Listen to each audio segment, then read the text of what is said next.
সহিষ্ণুতা, জ্ঞান ও প্রয়োগ, তিনটে যে শব্দ রয়েছে সেটা প্রয়োজন প্রচণ্ড।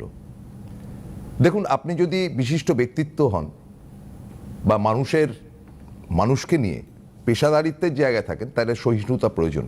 কারণ বিভিন্ন ধরনের মানুষ আছে, তাদের কথাগুলো ঠান্ডা মাথায় শুনতে হবে, তাদের কথাগুলো বুঝতে হবে অন্তর থেকে। দ্বিতীয়টা হচ্ছে জ্ঞান। জ্ঞানটা কি? জ্ঞানটা হচ্ছে গিয়ে যেটাকে ইতিবাচক করা যায়, নেতিবাচক নয়।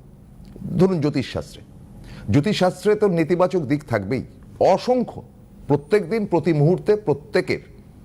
সেটাকে ইতিবাচক করাটা হচ্ছে গিয়ে জ্যোতিষের কাজ। যেমন ধরুন চাঁদ বহু দূরে রয়েছে, তো চাঁদ বহু দূরে রয়েছে, এই অঙ্ক কষাটা কিন্তু বিজ্ঞান নয়। বিজ্ঞানটা হচ্ছে চাঁদে লোক পাঠানো, অর্থাৎ যেখানে যাওয়া যায় না সেখানে পাঠানো। অর্থাৎ জ্ঞানের জায়গা থেকে বলা যেতে পারে যে যেটা নেগেটিভ সেটাকে পজিটিভ করা। আর শেষ হচ্ছে প্রয়োগ, সেটা অ্যাপ্লাই করা, মানুষের সামনে তুলে ধরা। দেখো, এইটাই হবে। যেমন জ্যোতিষের কাজই হচ্ছে কিন্তু ভবিষ্যৎবাণী করা, এবং যেটা খনার বচনে আমরা জানতে পেরেছি এবং যা আজকে মিথ হয়ে গেছে ভারত এবং বাঙালির মধ্যে, যে তেমনই আমার অতিথি নিয়মিতভাবে সেই প্রয়োগটি করে যাচ্ছেন।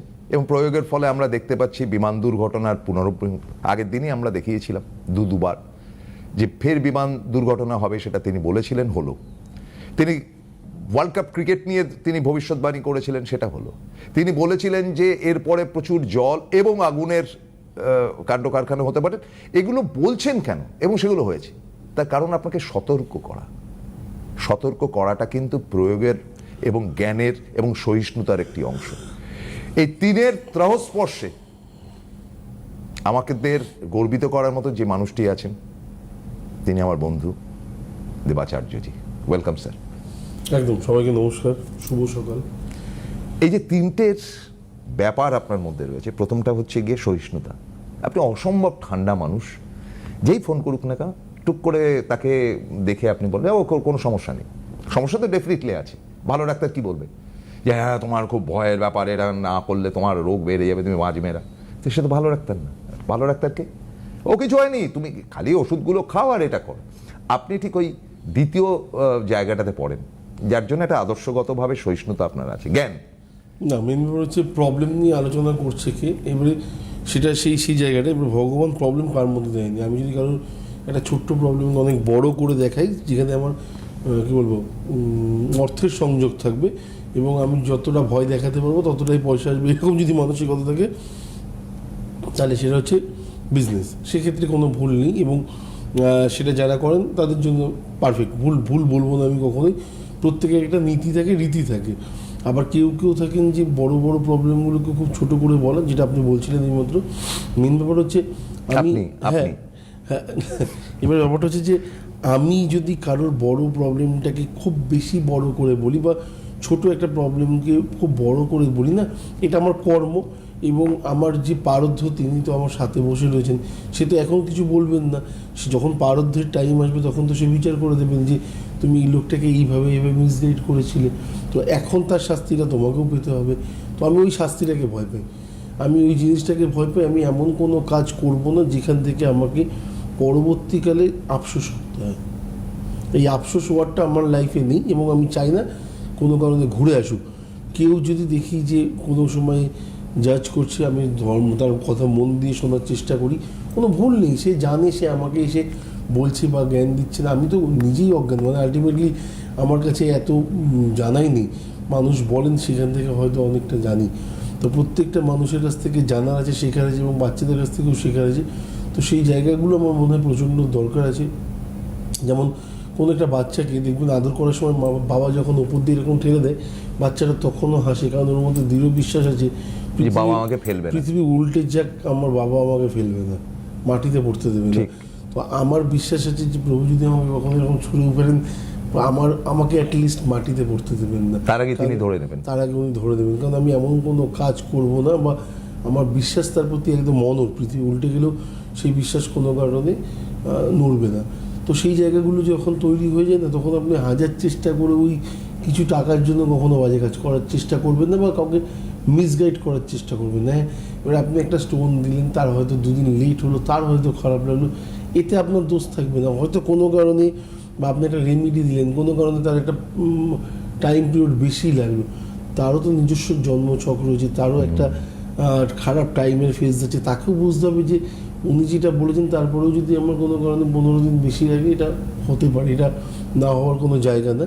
এই জিনিসগুলোকে মাথায় রাখা আমার মনে হয় প্রচণ্ড জরুরি, আর অ্যাটলিস্ট ভগবানের প্রতি বিশ্বাস। এবং শেষ পর্বটা হচ্ছে কি প্রয়োগ। অসম্ভব ভালো আপনার ভবিষ্যতের কথা বলা, এবং এই প্রয়োগ ক্ষেত্রে আপনার মধ্যে একটা দর্প তৈরি হতে পারে, একটা জায়গা যেটার থেকে আপনি গর্বিত হতে পারেন, বা আপনি মানে বেশ মেজাজে বলতে পারেন দেখো আমিই পারি।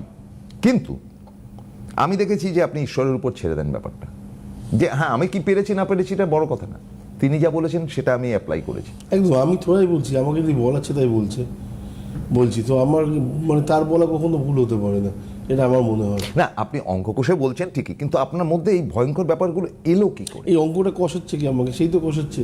তো আলটিমেটলি আমি সব কিছু তার উপর যদি ছেড়ে দিয়ে রাখি না, আপনি দেখবেন লাইফের সব জটিল অঙ্কগুলো গিয়ে মিলে গেছে। এবং আমার যদি মনে হয় যে না আমি নিজে বাড়িয়ে চাড়িয়ে বলবো, দেখুন ভূমিকম্প হবে, আমি যদি এই কথাটা বলি, এটার জন্য আলাদাভাবে আমাকে বলার অপেক্ষা রাখে না।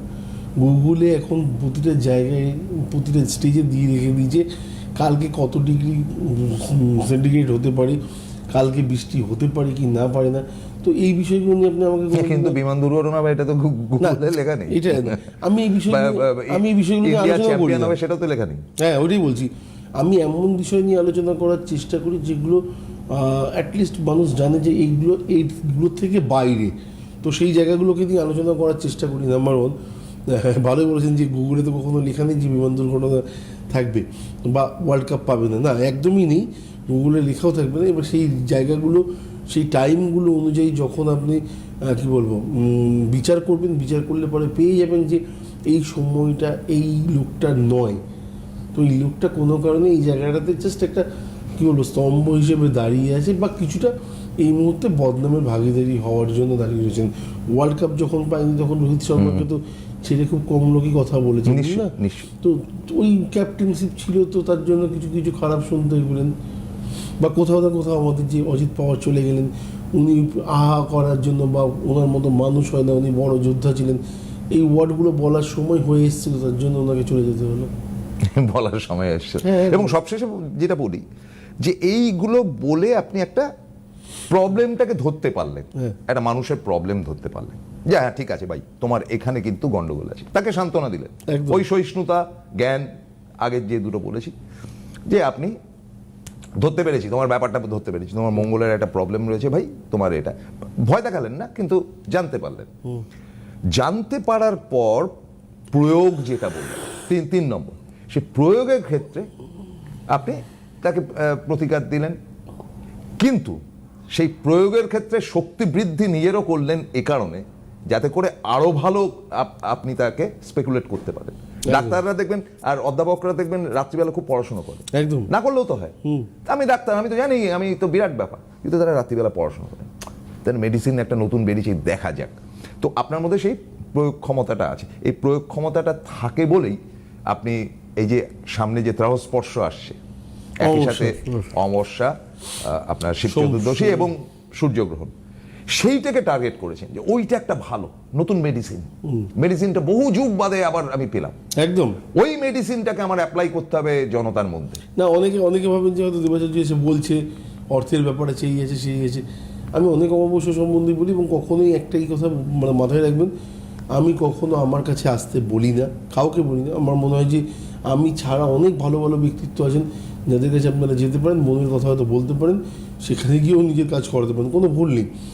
কিন্তু যে জিনিসটা সম্পর্কে হয়তো আপনি এই মুহূর্তে ওয়াকিবহাল নয়, আমি সেই বিষয়টা সম্পর্কে আপনাকে জানাচ্ছি। সেটা হচ্ছে সোমবতী অমাবস্যা, বারবার করে বলেছি, সোমবার দিনকে শিব চতুর্দশী পড়েছে, এরকম দিন আপনি ক্যালেন্ডারে খুঁজে পাবেন না লাস্ট 75 ইয়ার্সের মধ্যে, 75 বছরের মধ্যে। দিনটাকে কাজে লাগান, এবং আমার মনে হয় যে সেদিনকে অ্যাটলিস্ট দেবাদিদেব মহাদেব, যিনি খুব অল্পতেই খুশি, তিনি হয়তো আপনার ইচ্ছেগুলো আপনার পরিবারের ক্ষেত্রে হতে পারে, নিজের ক্ষেত্রে হতে পারে, চাকরির ক্ষেত্রে হতে পারে, সন্তানের ক্ষেত্রে হতে পারে, দুরারোগ্য ব্যাধির ক্ষেত্রে হতে পারে, আপনার ফ্যামিলিতে কেউ দীর্ঘদিন ধরে ভুগছেন তার ক্ষেত্রে হতে পারে, অ্যাটলিস্ট তাকে তো জানান একটু জানানোর কিছু প্রসিডিউর আছে। আপনার এলাকায় যিনি থাকবেন তিনি আপনাকে সমস্তটা বলে দেবেন, তার কাছে গিয়ে জানান। এবং আমার বিশ্বাস, দৃঢ় বিশ্বাস, কারণ অলরেডি দেখুন আমাদের কাছে যা চলে আসেন, আমাদের মানে কাজ চলে আসে, পরে সময় থাকে না আর নতুন করে কাজ নেওয়ার। কিন্তু এখন থেকে যোগাযোগ করুন সেই সব মানুষগুলোর কাছে, তারাও যেন আপনাকে ফিরিয়ে না দেয়। তাদের কাছে যান, কাজগুলো ভালো করে করান, সেই দিনটাকে নিষ্ঠার সাথে মানুন। এবার আমি কখনোই বলবো না সেদিনকে নির্জলা উপোস করুন। আমি উপোসের সঠিকভাবে পদ্ধতিতে সবসময় বিশ্বাসী নই। কে আছেন বা না আছেন আমি সেই বিষয়েও যাব না। যদি কেউ থাকেন যে না আমি নির্জলা উপোস করতে রাজি আছি, সেটা আপনার ব্যক্তিগত ব্যাপার। কারণ আমার মনে হয় যে খালি পেটে কখনো পুজো হয় না। হ্যাঁ, পুজোটা করতে গেলে পরেও নারায়ণকে শান্তি দিতে হবে। আর ধর্ম যখন বলছে আমার অন্তরাত্মা নারায়ণ, তো তাকে আমি কি করে অভুক্ত রাখবো? তাকে অভুক্ত রেখে আমি আরেকজনকে কী করে গিয়ে পুজো করবো? যদি মনে হয় যে না সেই জায়গাটা আছে, ফোন আছে কি? ফোন নেবো না, আচ্ছা, দরকার নেই। ফোন নেবো না। তো এটা গেল একটা পার্ট। আর দ্বিতীয় কথা হচ্ছে যে ফোন নিলে ডাইভার্ট হয়ে যায়। না না না, আপনি বলতে থাকুন। হ্যাঁ, এটা গেল একটা। দ্বিতীয় কথা হচ্ছে যে সোমবতী অমাবস্যা এমন একটা অমাবস্যা যেদিনকে চতুর্দশীও ছাড়ছে, অমাবস্যাটাও স্টার্ট হচ্ছে বিকেল থেকে। যোগটা খুব ভালো, একদিনে দুটো যোগ্য যেটা আপনার নামে হতে পারে। এবং শুধু তাই নয়, এর পরে নেক্সট যে পোর্শনটা থাকছে সেটা হচ্ছে যে সূর্যকুণ্ড চন্দ্রকুণ্ড, সেখানেও জলদান আপনি করতে পারেন। মানে তিনটে পার্টে আপনি কাজ লাগাতে পারছেন। এবং আপনার যা কী বলবো, আমি যদি ধরি ইয় জন্ম এবং পূর্বজন্ম, আগের জন্মে যদি সত্যি কিছু করা, কিছু দুর্বলতা বা কিছু পাপ বলে সম্বোধন করি, সেগুলো আমরা জানা নেই, অজানা, এবং যার জন্য হয়তো আমার দীর্ঘদিন খারাপ চলছে, এই অমাবস্যাটাকে মানার পরে 15 দিন বা 20 দিন বা 21 দিন পর থেকে দেখুন আপনার লাইফ কতটা চেঞ্জ হচ্ছে। এবং আমি প্রসিডিউরের মতো মানবেন। মানে যে জিনিসগুলো পাওনা, আপনি ভগবানের কাছে চাইছেন, একটা জায়গায় এসে কাস্টমস এসে আটকে রয়েছে, সেই জায়গা থেকে আপনার কাছে অবধি পৌঁছচ্ছে না, সেই জায়গাটাকে ক্লিয়ার করুন। আমার কাছে কথা হচ্ছে এটা। আমি এরকম বলবো না যে আপনার ভাইব্রেশন তার ভাইব্রেশন মিলে গেছে, তা আপনার সাথে একটা লিঙ্ক রয়েছে, সেই লিঙ্ক মিলে গেছে, এরকম আমি কিছু বলছি না। আমি বলছি আপনার সাথে যে যোগটা যে ভগবানের, সেটাকে সদ্র এবং গাঢ় করুন। আমার মনে হয় যে পৃথিবীতে আপনিও পেতে এসছেন এবং আপনারও পাওয়ার অধিকার আছে। এবং যে জিনিসগুলো দীর্ঘদিন ধরে লোককে বলতে হয়, লাস্ট 10 বছর ধরে তো একই চলছে, ভাই একটু আলোর মুখ দেখছি না, এই জায়গাটা থেকে আপনি বেরিয়ে যাবেন। কষ্ট করতে হবে, হয়তো একটু সাময়িক কষ্ট করতে হবে এই দুটো দিন। মানে সোমবারটা অ্যাটলিস্ট একটু বেশি করে কষ্ট করার ব্যাপার থাকবে, কিছু কিছু জিনিস জোগাড় করার ব্যাপার থাকে, এবং কিছু নিয়ম কানুনের মধ্যে থাকতে হয়। আমি বলবো আমিষ সেদিনকে না গ্রহণ করাটাই বেটার, সেদিনকে নিরামিষটাই গ্রহণ করুন। যদি মনে হয় যে না আমি একদম থাকবো না, একদম থাকার দরকার নেই, ফলাহার করতেই পারেন, কোনো ভুল নেই, কিন্তু থাকুন। এবং শিব ঠাকুরকে শিব চতুর্দশীর মধ্যে, এবং পরবর্তীটা হচ্ছে যে সোমবতী অমাবস্যা, সোমবার দিনকে চতুর্দশীর শেষ প্রান্তে গিয়ে অমাবস্যা যখন স্টার্ট হচ্ছে, সেটাও সোমবার। এই যোগটাই যে এই ক্ষণটা পাওয়াটা বড় টাফ। আমি জানি না যে আমার জীবনে আমি নেক্সট টাইম আর একবার পাবো কিনা। এবং একটা ব্যাপার ঠিক, যে আমাদের শ্রেষ্ঠ দেবতা তো সোমনাথ, একদম, এবং সোমনাথকে আমরা মাথার উপর রাখি। একদম। এই সোমনাথের যে পূজা, সেটা মানে আমি ওই দিনকে করলাম, ওই আপনার শিব চতুর্দশী, হ্যাঁ সোমবার পর, দেখুন সোম পড়ছে একদম। তো সেই সোমনাথের জায়গায় আমরা পুজো করলাম। এবারে কথাটা হচ্ছে যে এটা পার্টিকুলারলি আমরা দেখি যে গৃহবধূরা করেন, হাজবেন্ডের যেন সারাটা দিন বা সারাটা জীবন ভালো যেন তিনিও অক্ষয় থাকতে পারেন তার সিঁদুর নিয়ে। এটা একটা রীতি চলে আসে, আজকেও যে খুব পরিবর্তিত হয়েছে তা না, কিন্তু ঠিক।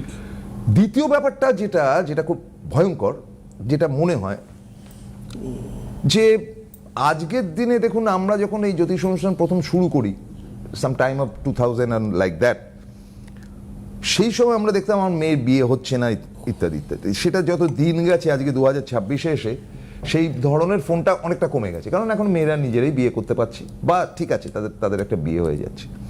এক্ষেত্রেও একটা ব্যাপার যেটা, যে মাঙ্গলিক বা যে ব্যাপারগুলো থাকে আর কি, যে একটা বিয়ের এলো কেটে গেল, তারপরটা এলো কেটে গেল, কিংবা তার জীবনে প্রেম হলো পরপর কাটতে কাটতে গেল, অথচ মেয়েটাকে দেখতেও খারাপ না বা তার শিক্ষাও খারাপ না, কিন্তু কোথাও একটা গন্ডগোল হচ্ছে, কোথাও একটা বাধা হচ্ছে। তো এটা নিয়ে কি বলবেন? দেখুন, মাঙ্গলিক থাকলে অনেক সময় লিট ম্যারেজ হয়, লগ্নে মঙ্গল বা সপ্তম ঘরে মঙ্গল থাকলে মেয়েদের ক্ষেত্রে বলুন, ছেলেদের ক্ষেত্রে বলুন, বৈবাহিক জীবনে পা রাখার ক্ষেত্রে একটু সমস্যা বা জটিলতা বা একটু লেট ম্যারেজ হওয়ার একটা প্রবণতা থাকে। এর মানে যে তার জীবনে বিয়ে হবে না এরকমটা কখনোই নয়, নাম্বার ওয়ান। নাম্বার টু, যদি কখনো এরকম হয় যে একটু বেশি বয়স মনে হচ্ছে, 32 বছর 33 বছর মেয়ের বয়স হয়ে গেছে, বিয়ে হচ্ছে না, তার রেমেডি কী আছে, তার উপায় কী আছে? স্পেশালি দুটো জিনিস দেখবেন, যে একটা হচ্ছে মেয়ে রাহুর অবস্থান এবং মেয়ে রবির অবস্থান, এই দুটো জায়গায় একটু দেখবেন। দেখে যদি কখনো চেম্বারে আসেন তাহলে জানানোর চেষ্টা করুন, অথবা যদি দেখে নিলাম তাহলে আলাদা ব্যাপার।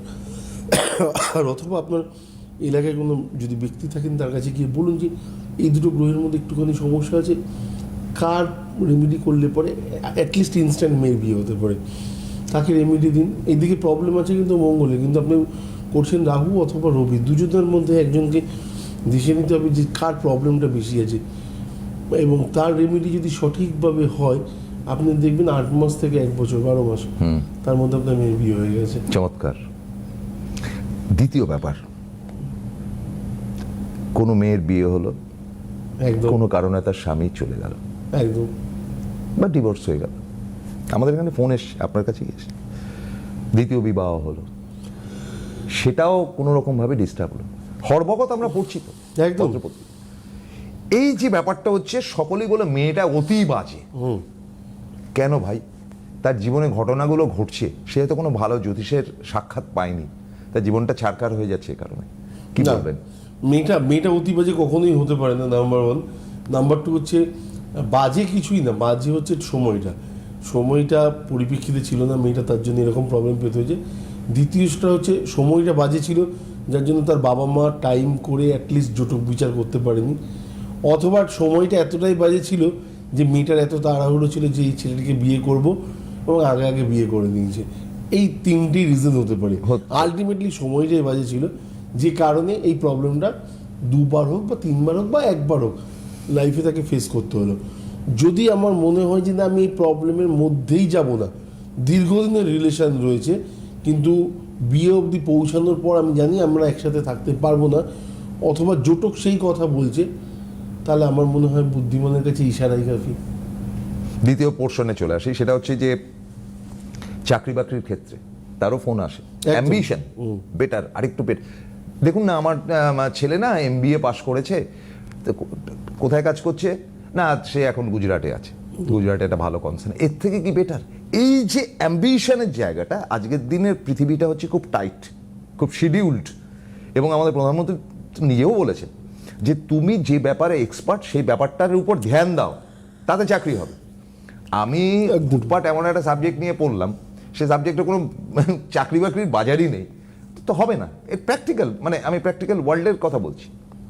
এই যে অ্যাম্বিশনগুলো, এগুলো কিসের থেকে বোঝা যায় যে আরেকটু বেটার? আমাদের ছেলেপুলেরাই বলে। না, আমার কথাটা শুনলে ওদেরকে রাগ করবেন, রাগ করলে একটু করুন, কিন্তু তারপরে একটু ঠান্ডা মাথায় ভাববেন। প্রথম কথা হচ্ছে যে আমার ছেলে MBA করেছে, এরপরে ওর কী করে একটা জায়গায় চাকরি করছে, এরপরে আরও সাকসেস আসবে কী করে? এই সাকসেসের ব্যাপারে আপনি ওর লাইফ থেকে একটু দূরে সরে যান, ওকে ভাবতে দিন বা ও কী করলে হ্যাপি থাকবে, ওটাই ওর সাকসেস। ও হয়তো 2 পয়সা ইনকাম কম করবে, কিন্তু আপনার সাথে হেসে কথা বলবে, আপনার সাথে মুখ ভার করে জিজ্ঞাসা করবে না বাবা কেমন আছো, ওষুধ কিনে দিতে হবে, এই জায়গাটা আসবে না, বাবা প্রেসক্রিপশনটা কোথায়, এইভাবে হয়তো জিজ্ঞাসা করবে। তো ওকে ওর মতো একটু শান্তিতে থাকতে দিন, ওকে ওর লাইফ থেকে সেই জায়গাটা থেকে সরে যান যে জায়গাটাতে ও অ্যাটলিস্ট কাজ করে আনন্দ পাচ্ছে, ওই আনন্দটা সংসারের উপর পড়বে। আর আপনি যে সাকসেসটার কথা বলছেন, যেখানে হয়তো বড় মোটা অ্যামাউন্টের টাকা পড়বে, কিন্তু রাত্রিবেলায় 2টো অবধি দেখবেন ছেলে একটা হাতে সিগারেট নিয়ে এরকম করে ল্যাপটপের দিকে তাকিয়ে রয়েছে, হ্যাঁ, তারপরে ওর নিজস্ব কোনো লাইফ নেই। ঘরে ঢুকতে গেলেও আপনাকে হয়তো মনে হচ্ছে যে কি গ্যাস, ঘরের মধ্যে এত সিগারেট কেন খাচ্ছে, পারমিশন নিয়ে ঢুকতে হবে, পারমিশন নিয়ে ঢুকতে, আপনারই বাড়িতে আপনাকে পারমিশন নিয়ে, হ্যাঁ। এবং হয়তো ছেলে 1 সপ্তাহ ধরে বাবাকে জিজ্ঞাসা করার টাইম পাচ্ছে না যে বাবা কেমন আছো। তো এই জায়গাটা থেকে বেটার না যে ছেলে চাকরিও করছে, ছেলে খুশিও আছে, এবং ছেলে একজনের দায়িত্ব নেওয়ার মতো ক্ষমতাতেও আছে, আমি তাকে বিয়ে দিতে পারি। এবং যে ছেলে MBA করেছে তার মধ্যে যে কোনো বিষয়ের ওপর রবি বুধ এক না থাকলে, মানে বৃহস্পতি ভালো না থাকলে মাস্টার অবধি যাওয়া তো সম্ভব না। আমি তো অ্যাটলিস্ট এই জায়গাটাতে আপনাকে ভুল বোঝাচ্ছি না। তো সেই জায়গাটা অবধি যখন সে যাচ্ছে, তার পারদ্ধ দেবতা তাকে যখন সেই অবধি নিয়ে গেছে, তার মধ্যে বোধ, ক্ষমতা, শক্তি যে কোনো বিষয়ের ওপরে তাকে আধিপত্য ফেলার মতো ক্ষমতা তাকে ভগবান দিয়ে দিয়েছে, তাকে দু চোখ দিয়ে দিয়েছে পৃথিবীটাকে দেখার জন্য। তো আপনি যে চোখে দেখছেন, সে যে চোখে দেখছে তার মধ্যে অনেক পার্থক্য আছে। তার কাছে দুনিয়াটা এখনও কালারফুল, আপনার কাছে ব্ল্যাক অ্যান্ড হোয়াইট, কারণ আপনি অনেক বেশি এজেড, আপনি অনেক বেশি দুনিয়াকে দেখেছেন। এও কম দেখেছে তা নয়, আপনি হয়তো 60 বছর বয়সে কোভিডকে দেখেছেন, বহু মানুষের মৃত্যু দেখেছেন। আপনার ছেলে হয়তো 30 বছর বয়সেই দেখেছে, বহু মানুষের মৃত্যু দেখেছে, কোভিডকে দেখেছে। ঠিক। এক্সপিরিয়েন্স কিন্তু দুজনেরই একসাথেই এগোচ্ছে। হ্যাঁ, আপনার তার থেকে অনেক বেশি, অনেক বেশি, আপনি বাবা। কিন্তু তার থেকেও বলছি যে খানিকটা সময় তাকে তার মতো থাকতে দিন, তার মতো কাজ খুঁজতে দিন। তাকে বলুন তুই কোনটা করে আনন্দ পাবি। সব সময় যে জ্যোতিষীয় ব্যাপারটা না আছে তা নয়। আপনাকে হয়তো জ্যোতিষ বলেছিল আপনার ছেলে ফিল্ম আর্টিস্ট হতে পারলে বেশি ভালো হবে, কিন্তু আপনি ফিল্ম আর্টিস্ট হওয়ার মতো জায়গাতে দেননি, তাকে রিসার্চে ঢুকিয়ে দিয়েছেন। সে কিসের আনন্দ পাবে, কতদিন থাকবে সেই টাইমটাতে? একটা সময় ইনকমপ্লিট করে বাড়িতে ফিরে আসতে হবে। ঠিক। সবশেষ প্রশ্ন হচ্ছে, খুব ঝটপট আমাকে করতে হচ্ছে, এই যে ত্রহস্পর্শের যে দিনটা আসছে, এটাকে অ্যাপ্লাই করি তো আমি প্রশ্নগুলো করছি। একদম। আমার শেষ প্রশ্নটা হচ্ছে যেটা, যে বাজেট হয়ে গেল, এবার ব্যবসায়ীদের দৌড়ঝাঁপের পালা, একদম। যে আমি আমার জায়গাটা কতটা স্যাটিসফ্যাক্টরি করছি, কোনোটার দাম কমেছে, কোনোটার দাম বেড়েছে, ইত্যাদি ইত্যাদি ইত্যাদি। This is budget. একদম। এর বাইরে বাজেট হয় না, যে আমার হাতে এই অ্যাসেট রয়েছে, তার উপরে আমি কিন্তু টাকা ধার্য করব, একদম। এটা কি বাজেট? আমার হাতে নাই, আমি একটা অ্যাবসার্ড জিনিসের উপর বাজেট হয় না, সেখানে ঢপবাজি চলে না। ব্যবসায়ীরা কি করবে এই ওই ওই এই অমাবস্যাতে? না, স্পেশালি দেখুন, আমি তো বলবো দোকানের জন্য বা আপনার যে ব্যবসায়িক প্রতিষ্ঠান রয়েছে, বিভিন্নভাবে বিভিন্ন রকমের হতে পারে। এখন যে প্রত্যেকে দোকান ভিত্তিক বা একটা অফিস ভিত্তিক সবসময় ব্যবসা করছেন তা তো নয়, অনেকে অনলাইন ভিত্তিক ব্যবসা করছেন। তো প্রত্যেকের ব্যবসায়িক, আপনি তো বাড়িতে বসে ইয়ে করছেন, আপনার খাবারটা চলে আসে। একদম। তো সেই ব্যবসায়িক ভিত্তিক সেই জায়গা অনুযায়ী আপনার যে দাম, মানে কোম্পানির যে নাম রয়েছে, যে জায়গা রয়েছে, সেই জায়গা অনুযায়ী এই অমাবস্যাটাকে কাজে লাগান। এবং আপনার নাম, গোত্র এবং ফ্যামিলি আরও ডিটেলস লাগে, যেগুলো আপনাকে, যে আপনার কাজ করবেন সে আপনাকে অবশ্যই বলে দেবেন। এবং কি কি সমস্যা পাচ্ছেন সেইগুলো বলুন, এবং চেষ্টা করবেন যেদিনকে অমাবস্যার যোগটাতে পুজো হচ্ছে বা যজ্ঞ হচ্ছে, নিজে হাজির থাকার জন্য। এবং আমার মনে হয় যে যদি নিজে হাজির থাকেন, আপনি দেখবেন তার এফেক্ট খানিকটা হলেও আলাদা পাবেন। এটা একটা পার্ট।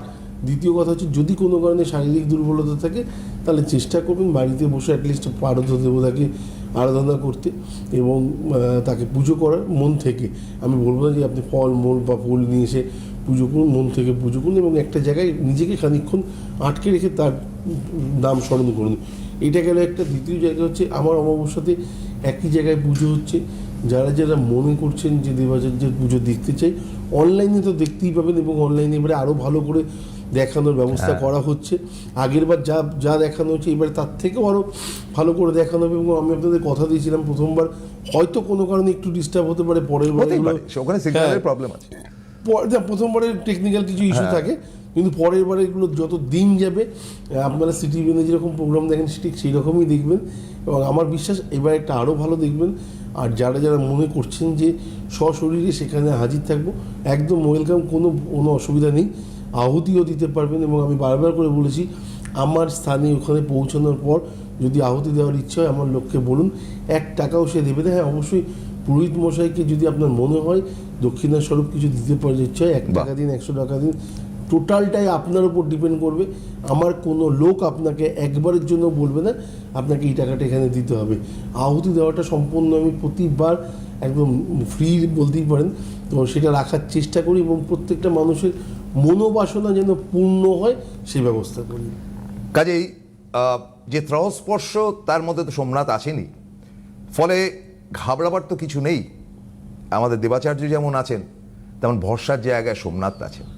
সুতরাং তাকে নমস্কার জানিয়ে আজকের মতো শেষ করছি। কালকে আবার এই বিষয়েরই আরেকটা পার্ট নিয়ে হাজির হব। ততক্ষণ অবধি অপেক্ষা করবেন ঠিক 10:30টায়। নমস্কার।